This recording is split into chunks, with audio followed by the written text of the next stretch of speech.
Hello guys, welcome to YouTube channel the civil बंदा।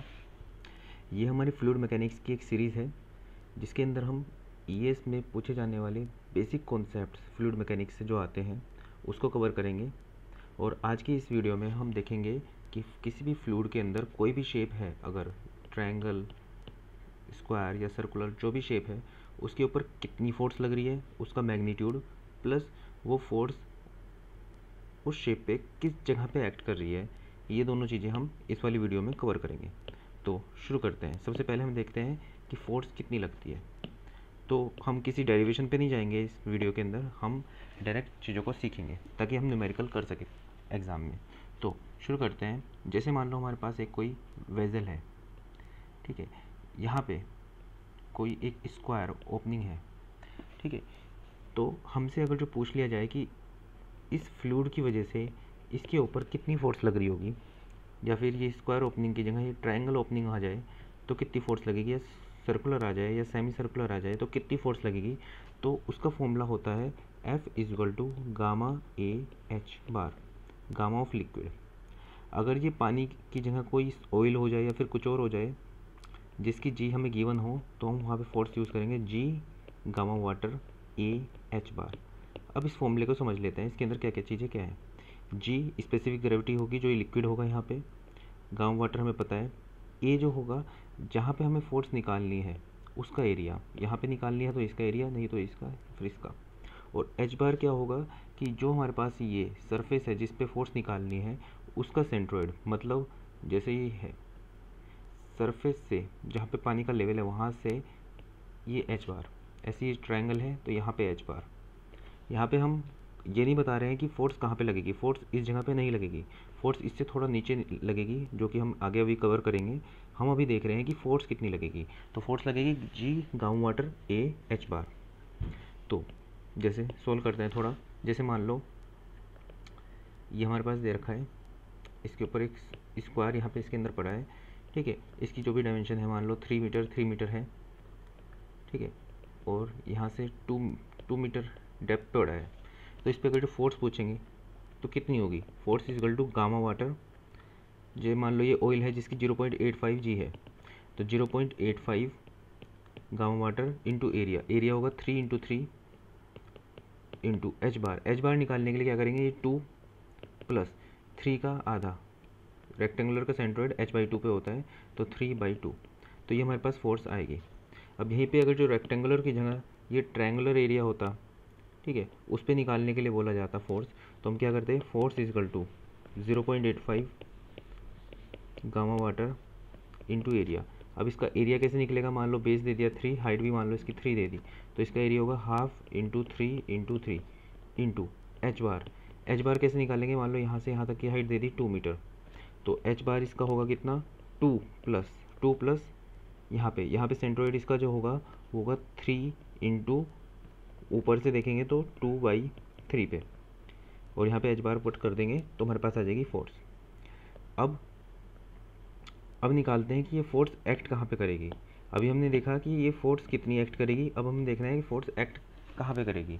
Actually में force जो होती है ये सेंट्रोइड पे एक्ट नहीं करेगी। जैसे फिर से हम वेजल बनाते हैं और हम ये देखते हैं, हम यहाँ पे जो फोर्स निकाल रहे हैं ये फोर्स कहाँ पे एक्ट करेगी। इसका मतलब ये होगा कि जैसे मान लो हमारे पास ये रेक्टेंगल है, यहाँ पे जो प्रेशर है वो है गामा वाटर H1, यहाँ पे प्रेशर होगा वो होगा गामा वाटर H2।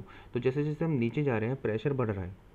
अब यहाँ पे प्रेशर कम है, यहाँ पे प्रेशर और ज़्यादा है, यहाँ पे और ज़्यादा है, तो हम यहाँ पे डायरेक्ट नहीं बता सकते कि इधर इसके आधे पे होगा।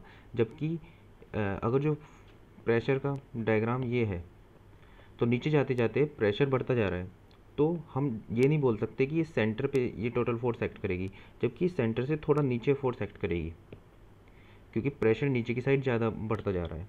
तो उसे निकालने के लिए हमारे पास एक टर्म होती है YCP। इसको देखते हैं। अब YCP निकालने का जो फॉर्मूला होता है वो होता है H bar plus IG sine square theta upon a h bar. इसको समझ लेते हैं ज़रा। अभी साइन स्क्वायर थीटा को भी समझ लेंगे। अभी चलो साइन स्क्वायर थीटा को साथ में समझते हैं।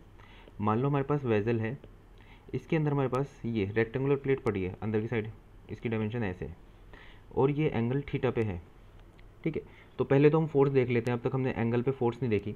तो देखो फोर्स निकालने का तो तरीका सिंपल वही है, गामा ए एच बार। क्या करेंगे, गामा हमें पता है इसका कितना है, एरिया, एरिया क्या होगा, इसका जो भी एरिया है वो हम लिख देंगे यहाँ पे, और एच बार क्या होगा, सिंपल, यहाँ पे कुछ एंगल पे नहीं जाना है हमें, हमें सिंपल यहाँ से एच बार निकालना है, इसकी जो सेंट्रोइड पे होगा। ठीक है, अभी निकालेंगे इसको। हाँ, अब बात आती है वाई सी पी की, तो y C P is equal to h bar plus I g sine square theta upon a h bar. इसमें क्या चीज़ क्या है ये बता देता हूँ। एच बार सेंट्रोइड है, आई जी जैसे मान लो एक रेक्टेंगुलर प्लेट पड़ी है पानी के अंदर, ठीक है, तो आई जी क्या होगा, ये जो सेंट्रोइड होगा इसका उसके अबाउट, जैसे मान लो ये बी है और ये डी है, तो आई जी क्या होगा यहाँ पे बी डी क्यूब बाई 12। यहीं पे अगर जो ये ट्रायंगल पड़ा होता तो आई जी यहाँ पे क्या होता, मान लो ये एच है हाइट और बी है इसकी बेस, तो ये होगा बी एच क्यूब बाई 36। ठीक है, और ऐसे अगर जो सर्कुलर पड़ा होता तो आई जी कितना होगा, पाई बाई 64 डी की पावर 4। तो अलग केस में अलग अलग होगा। अब इसकी भी एक ट्रिक है ताकि हम वाई सी पी को डायरेक्ट लिख सके, क्योंकि ये इस तरह से सॉल्व करना बहुत लंबा पड़ जाता है, क्योंकि आईएएस में क्वेश्चन इतना ज़्यादा लेंदी नहीं पूछते, बस ट्रिक होनी चाहिए उसमें। तो लेकिन ये ट्रिक अप्लाई करने के लिए कंडीशन ये है कि अगर हमारे पास कोई भी शेप पड़ी है, रेक्टेंगुलर चाहे ट्रायंगुलर चाहे सर्कुलर, ठीक है, तो इन तीनों ही केस में अगर ये इसका टॉप जो है वो सरफेस को टच कर रहा है तो हम इसका वाई सी पी डायरेक्ट लिख सकते हैं। कैसे लिख सकते हैं, कोई फॉर्मूला नहीं है, एक ट्रिक है याद करने की, वो भी बता देता हूँ।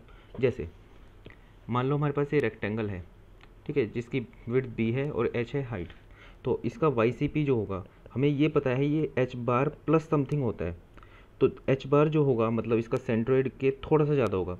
सेंट्रोइड कितना होगा इसका, सेंट्रोइड होगा एच बाई 2, ठीक है, एच बाई 2 से थोड़ा ज़्यादा होगा। तो देखो ट्रिक ये है इसकी याद करने की कि यहाँ पे एच बाई 2 लिखा हुआ है, तो यहाँ पे लिखा है 1/2, तो इसको 1 को कर दो 2, 2 को कर दो 3, प्लस वन कर दो, तो इसका वाई सी पी आ जाएगा 2h/3। सिमिलरली ये सब में काम करेगा। सिमिलरली अगर जो ट्रायंगल है, ट्रायंगल की मान लो हाइट है h, बेस है b, इसका सेंट्रोइड कितना होगा, ऊपर से देखेंगे तो 2h/3, तो वापस से वही करेंगे, 2 का बन जाएगा 3, 3 का बन जाएगा 4, तो इसका जो वाई सी पी होगा वो 3h/4 पे होगा।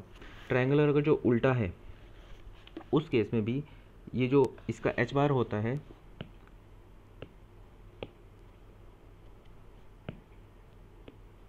उसका जो एच बार होता है वो एक्ट करता है h/3 पे।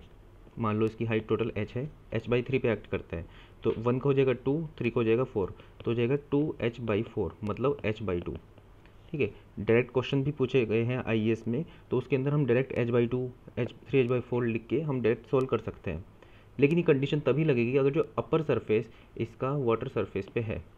अगर ये हुआ इस तरह से ट्रायंगल इस जगह पे, तो इस केस में हमें h bar plus I g upon a h bar इसके थ्रू निकालना पड़ेगा। उसके लिए क्या करेंगे, हम एच बार निकालेंगे पहले यहाँ से यहाँ तक का, ठीक है, ये प्लस इसका एच बार, ठीक है, आई जी में क्या करेंगे, बी एच क्यूब बाई 36 से निकालेंगे। एरिया हमें पता है निकाल सकते हैं, एच बार हमने पहले ही निकाल दिया, उससे निकालेंगे। वो थोड़ा लेंदी हो जाएगा क्वेश्चन, इस तरह पूछा नहीं जाता, लेकिन हम इस तरह से सोल्व करेंगे अगर आ गया तो। हाँ, ये ट्रायंगल की ट्रिक हो गई, रेक्टेंगल की हो गई। सर्कुलर में थोड़ी सी ट्रिक, मतलब देखो याद तो हम इसे डायरेक्ट कर सकते हैं, मैं एक बस ट्रिक बता रहा हूँ ताकि आपको याद रह जाए।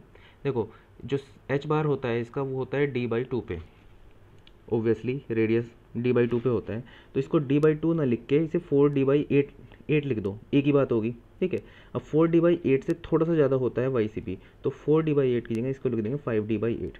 देखो याद करने की ट्रिक है ये, कोई फॉर्मूला नहीं है, ठीक है, जो कि मैंने बता दिया है। तो इस तरह से हम कोई भी क्वेश्चन सोल्व कर लेंगे इसका। ठीक है, प्रीवियस ईयर में बहुत क्वेश्चन ऐसे पूछे गए हैं कि डायरेक्ट हमारे पास ये दे रखा है, इसके अंदर हमसे पूछा है कि इसकी डेप्थ मान लो 3 मीटर है, 3 मीटर दे रखा है, हमें वाई सी पी डायरेक्ट पूछ लिया गया है इसके अंदर कि वाई सी पी बताओ इसका। तो हम वाई सी पी बताने के लिए पूरा सोल्व नहीं करेंगे, हम पहले देखेंगे ऊपर से कितने पे आएगा, ये h/3 पे, ठीक है, और वाई सी पी कितना होता है 2, 4, तो ये हो जाएगा h/2 मतलब 3/2 इक्वल टू 1.5 मीटर। ठीक है, सो ये मैंने सिर्फ कॉन्सेप्ट बताया इसके अंदर, इससे आप लगभग सारे क्वेश्चन सोल्व कर लोगे। ठीक है, that's all for this video. अगर आपके दिमाग में कोई भी डाउट है या फिर कुछ समझ नहीं आया है तो आप नीचे कमेंट सेक्शन में मुझसे पूछ सकते हैं। Thank you.